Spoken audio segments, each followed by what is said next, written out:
Hi guys, welcome back to my channel.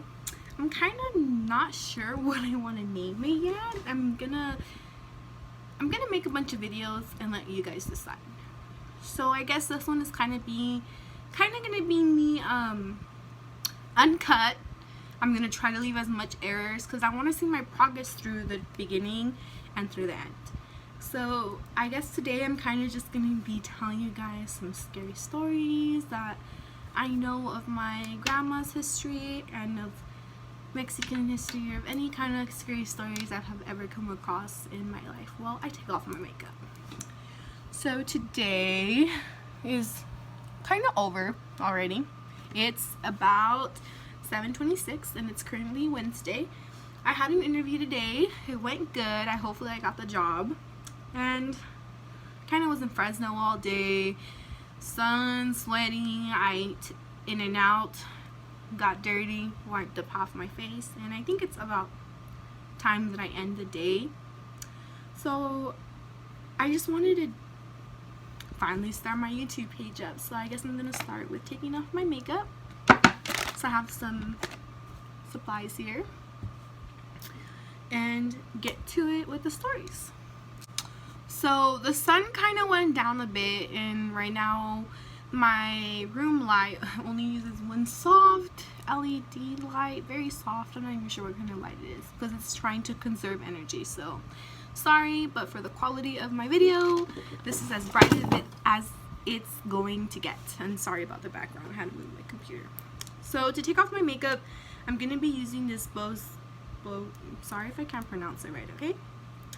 Boskia charcoal makeup melter, and I got this about 3-4 months ago and kind of really never tried it out. I mean, I did on a little area and I was like, oh, it works really good, and I never used it again. I kind of only use these makeup wipes, and they're the Apricot by Beauty Trends. There's 30 pre-moist tissues, and I got them from when I think BeautyCon or LACon or something beauty came to Fresno, and they had these for like $2. So I was like, that's a steal. So I'll be using this to take off whatever this can't take off. So we're gonna start by applying some of this, and it's gonna get nasty because look at my nails, they're pretty long. So let's just get right into it. I'm not talking about the makeup either. So there's this one story that my grandma likes to tell about these dolls, and let me tell you, that scary story will still scare me today, to the point where when she told me that, I never played with dolls ever again in my life. Guys, I wonder if this is gonna be better if I try to use like a makeup brush or something. I don't know, like a face mask brush, but let me know in the comments. So she said that her cuñada, if you speak Spanish you might know what this is, I don't know, her cuñada or something like that, in Mexico had this experience to her, and she truly believes her because I guess that her whatever relative is not a liar. I'm gonna say she was a liar. So I guess she was playing with dolls when she was a little kid, and this is back, my grandma's about 80, so this was like what, 65-70 years ago when they were playing with dolls, maybe more. And they were from Guanajuato, they originate from Guanajuato. And she said that in the nighttime she was playing with her dolls and she didn't say nothing of it or feel anything different than usual. I wonder if I should use the rubber band. I probably should. Damn. I think I have any. Oh well. So she started playing with her dolls. She didn't see nothing of it. Oh, and I'm just gonna rub. It says to melt into your skin to thoroughly remove makeup, deeply cleanse, and effectively hydrate. I mean, I can feel some hydration happening. So she was playing with the dolls. Later on came night and her mom told her to come eat. After that, she grabbed some food and took it to the room to go play with the dolls. And she told the doll, and I guess it would be in English now, here's some food, take it, eat it, chew it. But in Spanish, the doll replied to her, si no tengo dientes para comer. And in English, that's saying that she didn't have any teeth to eat the food with. So I guess my grandma's cousin or cuñada, I don't know what that is, but she was deeply terrified, but still continued to play with the doll. So she continued, and then her mom came. Well, this is gonna get ugly right now, but her mom came, told her to turn off the lights, told her to go to sleep. I guess at night, she felt something on top of her, and she said that there was a Barbie doll with her neck turned.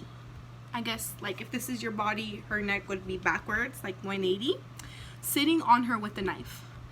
And for some reason, when my grandma tells the story, it's a lot scarier than when I say it, because to me, it just sounds like, oh, this kid's lying. But, I mean, being told as a 6-year-old when you're playing with dolls in your prime is really scary. I didn't even touch the ground to go walking to my room. I remember I refused to, like, just touch the ground because I was scared that a doll would come haunt me. So ever since then, I rejected dolls. I got dolls for my Christmas 10th birthday. I got dolls for my 13th. I don't know why after 13 years old who gives kids dolls. So it's kind of looking black. No offense. No judgment. But anyways, she later on never let me play with dolls. Wouldn't let my daughter play with dolls either. It's coming off. Is this like working? Because honestly, I feel like it's just making my makeup more moist and moving it around. Like, it's just shining. I don't know. Let's see when I take this off. So I think I'm just gonna let it like soaking up. So I guess that was all for the doll story. I mean, she just was terrorized, and I don't know. But there's another story my grandma has about this other guy. Oh, it always happens in Mexico. I mean, she did cross the United States with my mother. Oh, why did you get black? Oh God, hold on. Okay, she did cross the United States with my mother. I think my mother was still in the womb when she crossed the river. Oh wow, it's actually working. Oh, it's working a little too good if I must say so myself. So she crossed the river, and that's how we're here today. So because of my grandma wanting better of herself and for children in her life, we have a better life. I have a better life. So even though I'm not very thankful of her, I have to physically tell her thank you for wanting to choose a better life. Because I mean, we're here. I'm American. She's American. She got citizenship. And I'm very thankful for her wanting to make a change. But there is this other story, because we are from Mexico. We do have a lot of saying, dichos, and stories. So another story is a man. I'm not sure if this guy was related to us or not. Wow, this is looking really nasty. So I'm not sure if this guy is related to us or not, but the story goes that this man was making fun of the devil, knock on wood, and we say knock on wood or que Dios lo reprende, I guess, because once you say his name, you give him power. So the Catholic religion is taught to say that, like you're not supposed to say his name, and if you do say it, you say que Dios lo reprende, meaning may God repent that, like not let it happen. So he didn't believe in it, and he was laughing about him, which is no case to laugh about. I mean, if you can believe in heaven, you have to believe in hell. So he said, I believe that he's alive when he himself comes to me and sings my favorite song. A year later, he was working in the tractor field, and some guy with the body looking of the devil, may Dios lo reprende, came in. I told you guys, knock on wood. I'm alone, and I'm not trying to freak myself out right now because the door opened, and I mean, stuff like that doesn't happen in this house, so that's why I have my cross up there, guys. Blessed and exercised. But let's go on with the story. So I guess a human-like, goat-like creature came to him a year exactly later, floating in midair, because he was on a high tractor, like a tomate semilla, the ones, tomato semilla, you know, the ones that do that. And I think it kind of got my makeup off, and I just want to do the eyes. But he comes, and I'm gonna close my eyes for this, so if I look like crud, get used to it, guys. So I guess that thing, whatever it was, came to him singing his favorite song in Spanish while he was floating in mid-air. Like, this guy was a good over 8 feet for sure, 10 feet in the air on a semi-truck, and this human-like creature with a goat body just came and sang a song to you, your favorite song. So imagine you being that guy and remembering that a year ago or somewhat in time ago you had said that and made a threat, and it finally comes true. I mean, I wrote it shit bricks, and it said, or my grandma says, that that man had a heart attack on the spot. So this is where I judge the Mexicans or their culture, or I don't know, whatever it may be. Can you see the difference in this eye? I'm sorry, I don't have really good light. The difference in this eye and this eye. Okay, so they said he had a heart attack, and I'm kind of like skeptical, because how would he be here to tell a story of what he saw if he didn't make it or he died? So I don't know. I want to believe it, but then I don't. And then I have 2 more stories. Actually, they reside in Mexico, and if you don't know what reside is, girl, I don't know either. It just sounds good. I've heard it in like books. Looks nasty. The 3rd story is gonna be about the time my grandma was going home, and she had just washed in Mexico, so she had to go wash other people's clothes for money, because she was very poor and she didn't have any money herself to wash her own clothes. So people would often pay her over there. Oh, I got something in my eye. People would often pay her over there in a couple cents, where she could go buy some stuff to wash her own clothes with, or they would pay her in soap so she could wash her own clothes there, or just allow her.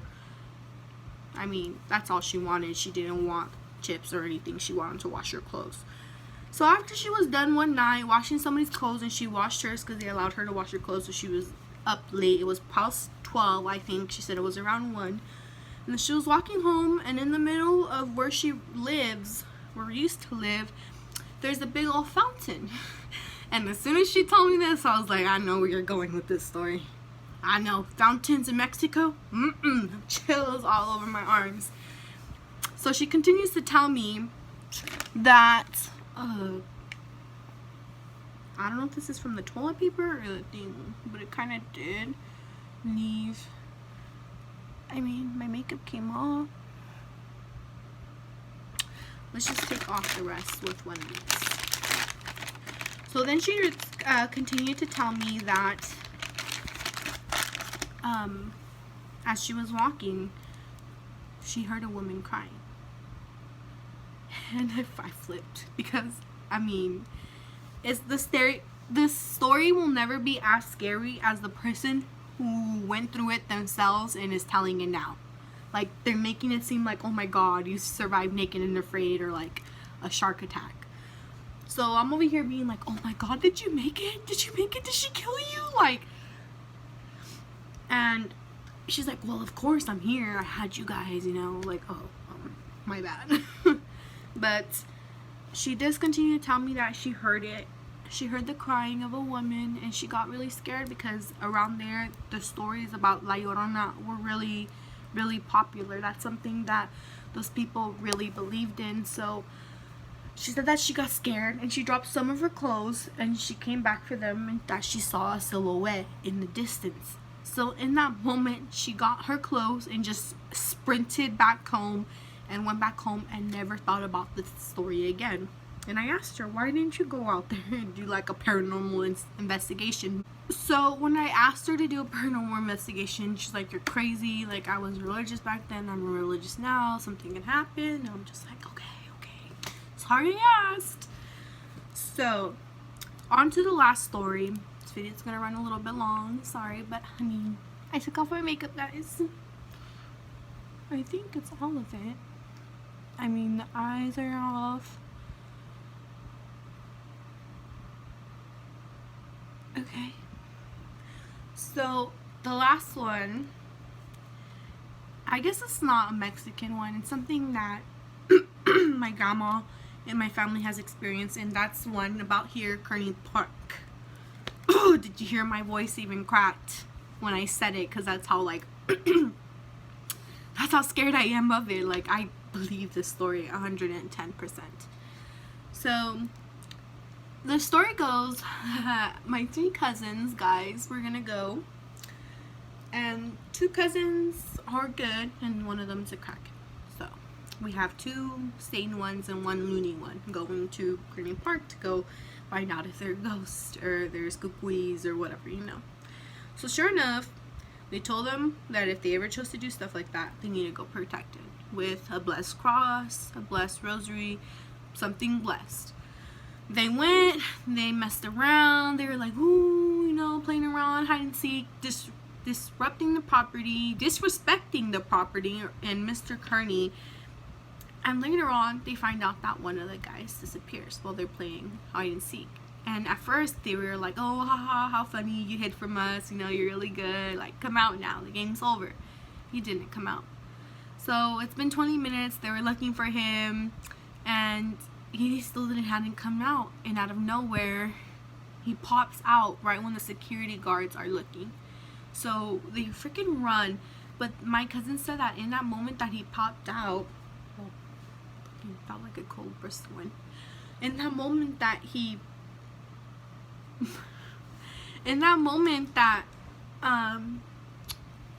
that he popped out, they said that something didn't look right with him. And when they were taking him home, he was being agitated and a lot different and just acting a lot different. So in that moment, my grandma was in Mexico, and I have another very religious aunt, and she belongs to the congregation of the St. Patrick's Church. And she, let's just say, she's very in touch with God. So God told her that my 3 cousins had done this, and they went to my grandma's house. And as soon as they got there, they said that my aunt came rushing in and yelled at them and saying, what the hell did they do? You know, what, she knew what they did, but she was waiting for them to say something. And it's said, which I have confirmation from various people around our family, that an exorcism had to be performed on my cousin after that night. And it was around 3 in the morning, 2 in the morning when this happened. So those of you who know, that's the devil's hour. And for her to not receive a phone call from anybody, nobody tell her what happened, for her just to be like, barge into the door and like, what the hell is going on? What are you guys doing? I believed it. No one called her. No one told her any advice. No one told her they were going to the park, and she just knew. And she was angry that we did this. And it was 3 in the morning when, sure enough, she had to call people from the church to hold a depossession for my uncle or my cousin. So there are certain things I believe that my family tell me, certain stories, like the doll one I might believe. The second story, which I don't want to say because I'm scared of saying that again, I don't really believe, because how can he have died and then told the story? That kind of doesn't make sense. The third one about the Bloody Mary, I kind of want to believe it, but I kind of don't, only because in Mexico there was a lot of reports back then of them hearing a woman cry. So I wonder if it was just somebody trying to scare the kids in the country, and they're like, oh, go to bed early, and they're trying to scare them. The fourth story, I believe 110%, because I believe in possessions, I believe in demonic seances, I believe that the Illuminati is real, I believe that Satanism is real, and the celebrities practice Satanism, and that is their church instead of Catholic, and that's how they rose to fame. I believe so many things. I wouldn't believe the craziness that I believe, but I guess I'll say that for another video. maybe tomorrow, maybe later tonight after I shower. But if you want another video or anything like this, give it a thumbs up, leave a comment down below, subscribe. I don't know, do what you will with your finger. I don't know what you do with the finger later on during the day, but as long as you click subscribe. But anyways, thank you for watching my channel. I hope I didn't spend too much of your time today. Have a lovely day. Bye.